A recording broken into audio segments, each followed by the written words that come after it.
Welcome to the last video about topics on our memory. We already talked about chunking and the long-term memory, and in this video we will talk about the focused and diffuse mode. It talks about how we can retrieve information from our brain.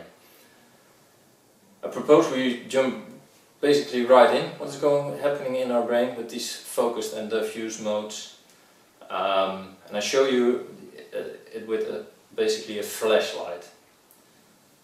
The flashlight in this picture is very focused on the flower, and basically the area around it is not visible.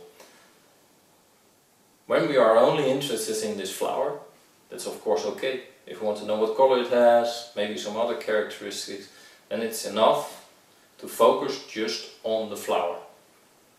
But what happens if we want to solve a bigger problem around this flower? Maybe we want to know where this flower is. But we can tell from just focusing on the little flower, and that is what's happening in your brain too. If you're in the focus mode, you're focusing on a very specific subject.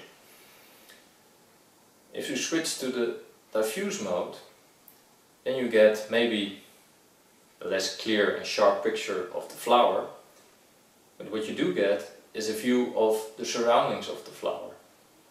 So your mind can wander off more or less. You get a bigger picture.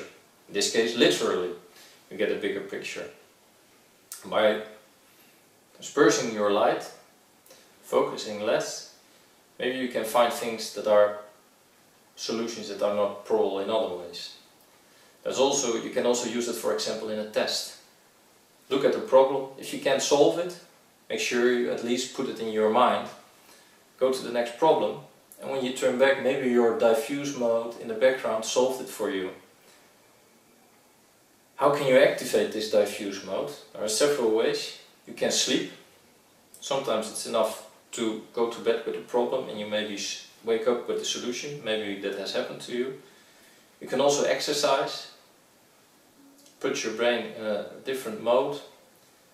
And you can also read an unrelated book to the subject, and in this way you activate your diffuse mode and give it the space to solve the problem at hand, maybe in a more creative way than your focus mode could ever do, because your diffuse mode is better at finding connections than your focus mode.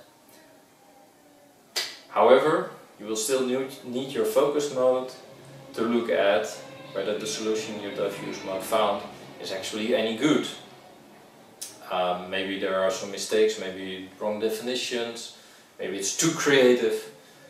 So you use your focus mode again, get a sharp picture of, is this really the answer that I was looking for? And that is how these both modes can work together. So we talked about 3 topics on our memory: chunking packages in our brain, long-term memory, how do we actually get these packages in our brain, these chunks, and the focused and diffuse mode, how we can retrieve information from our brain. One way, very focused or diffuse. So that wraps up my mini course. I hope you enjoyed it. Thank you for watching.